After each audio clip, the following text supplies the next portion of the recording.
calm down and say, okay, maybe they had their reasons, whatever. But as a person, you have a right to feel the way you feel. I fully believe that. And if somebody does you wrong, or even if they don't, if they just piss you the fuck off, you have a right to be angry. And he's never felt that like, no, fuck you, I'm mad in his whole life because his dad told him it was wrong to feel that way. And right at the end of this swelling of emotion, Zed, his oldest friend, looks at him, studies him, and then says the weirdest thing. He goes, "Congratulations, my boy. You passed my last test." And Richard, naturally, was confused. He was like, wait, I was already the seeker. We already established this. It's my job. I'm the guy. And Zed's like, yeah, but you had to show me that you could have used all of your mind. And for many years, your anger has been locked away. You know, he's been angry, but he's never really admitted it to himself. And the strength of the anger gives you what you need to prevail. So without anger, you would have turned down the sword, and I would have let you because you wouldn't have had what was required. Now you're no longer a prisoner of your fear. Basically, he's mastered himself. He has set himself free to a certain extent, and now he has earned the right to carry the sword. Part of me had this feeling, though, that while I get what he's saying, Richard needed to knock that wall down. Totally get it. I would probably feel, at this point, especially now that he's knocked the wall down, I'd probably feel a little bit pissed at Zed. Like, so you just baited me into being mad. And of all things, about my father's death, just to, like, prove a point that I could get mad. Like, you knew I was gonna either I was gonna freak out or I was gonna be completely emotionless and lose and you were just gonna be like, all right, man, you don't gotta be a seeker. Well, and those aren't emotions that you should be playing around with. No. I almost ran head first into the boundary with my sword, screaming like a crazy person. Right. Zed tells him he needs to be careful because as important as being able to use your rage is the ability to restrain it. Don't let yourself lose that. And I feel like, well, duh, that's what I've been exercising my entire life. Like, yeah, if you let yourself go, you could burn down a house and kill somebody's wife and mother. That's why I haven't been, letting my rage go unrestrained, ever. Yeah, if nothing else, the guy has that down. I don't think he's going to lose all sense of self just because he was able to get mad one time. But it's in this aftershock moment where he looks at Zed and he's like, the sword had magic. I felt it. And he's like, yeah, magic sword, dude. You don't think I've been hiding this regular sword in an invisible wizard's closet for a dozen years for just looks? Or maybe it's got that cool downswept crossguard. No, it's magic. But even though it's magic, it's just a tool like any other. When you use a whetstone to sharpen a knife, you're simply making the knife work better. It's just honing of the intent. That's the point of the magic in the sword. It's still just a sword. But, and this is one of the through lines in this book, it really does base itself off of the intent of the person that's holding it. Yeah.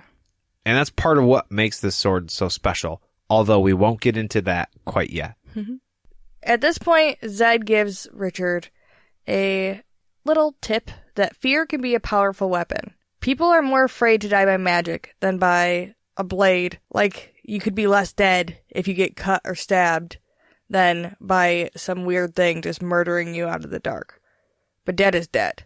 Right. It's like we were saying in a previous episode that Richard could have all the noble intent of saving Kaelin while running through the woods. He could still trip on a root and break his neck, and that could be the end of it. Right. It doesn't have to be some weird fancy thing. It can be you just got cut, and now you're dead. You're just as dead. It's not any different how you die. Death is final. And at this point, Richard is kind of just chilling in the sun. He goes from being a very intense moment to just kind of like a reflecting moment on everything he's learned. And he remembers that dude cutting his arms on the cliff. And yeah, we talked about this, about how we didn't think it was a very good idea, buddy. He didn't understand at the time, but he did now. He hungered for the fight. And I'm sorry, Richard. Still doesn't make sense. No, it's probably best to not impair yourself before a fight. But I think what it's alluding to is that guy was so bloodthirsty at that point that even his own blood would suffice. Dumb as it may be, I think that's all Richard understands now. Well, just saying, his blood did suffice, when it was splattered on the rocks below the cliff. Yes, it did. So, the last point of this chapter is that the leaves are changing and winter is coming. Oh, come on. They have to get the box, and they're going to find Rawl. Real quick, this means that Rawl did open this box it's already almost been a year. If they have till the first day of winter, Rawl put the boxes into play on the first day of winter last year. Right, and now it's getting colder, and winter is approaching, we will say. Right. So, they have, a couple months? Yeah, few months. Not much time. Definitely not a full year. Right. That's all. This whole time we've been talking, he's got a year. But he didn't open the boxes just the other day. You've only got a couple months to find this shit and keep it. But also, you only have a couple months to keep it from him, so that's not terrible. As long as you find it in time. Right. And this is where Richard kind of comes into his own a little bit. He still doesn't know exactly what the plan is. But he looks at Zed and he's like, all right, I'm the seeker, right? No fooling? And Zed, as we know, says, true's toasted toads, my boy. Yes, you're the seeker. And then he wheels around and he looks at Kaylin and he's like, I'm holding you to the promise of you guiding me. You are my woods guide now. Official? And she's like, yeah, no, this shit is on. And he leads the way. There's no more wasting time now. Yeah, he's like, Darkin is not wasting time, I'm sure. So we gotta quit. Wizard, teach me about this magic. But yeah, that's the end of the chapter. Guys, we made it. That's where they leave it. Our hero has his sword and his companions and a path and an intended victim. And at this point in the story, it's game on. The reader knows all of the major points needed to get a good grasp on not where the story goes, because I'll guarantee you, if you haven't read the story, you have no idea the roller coaster you're in for. You haven't seen nothing yet. Right, but all of the major parts are in play. And this story's really taken off. Like the boxes. Yeah, no, I got you. I was there with you. I'm not good at jokes.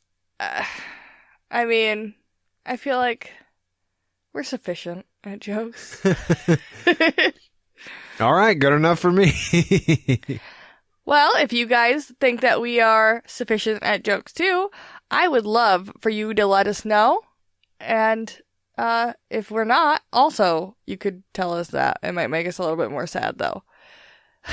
That's right. You can send us an email at podcastatt@gmail.com. You can find us on Facebook or Instagram at podcastatt.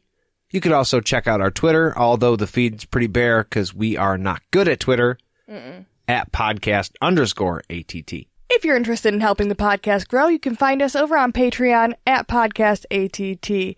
There's tons of fun stuff over there, like gag reels, some extended cuts, and early access to episodes, as long as we get them done in time.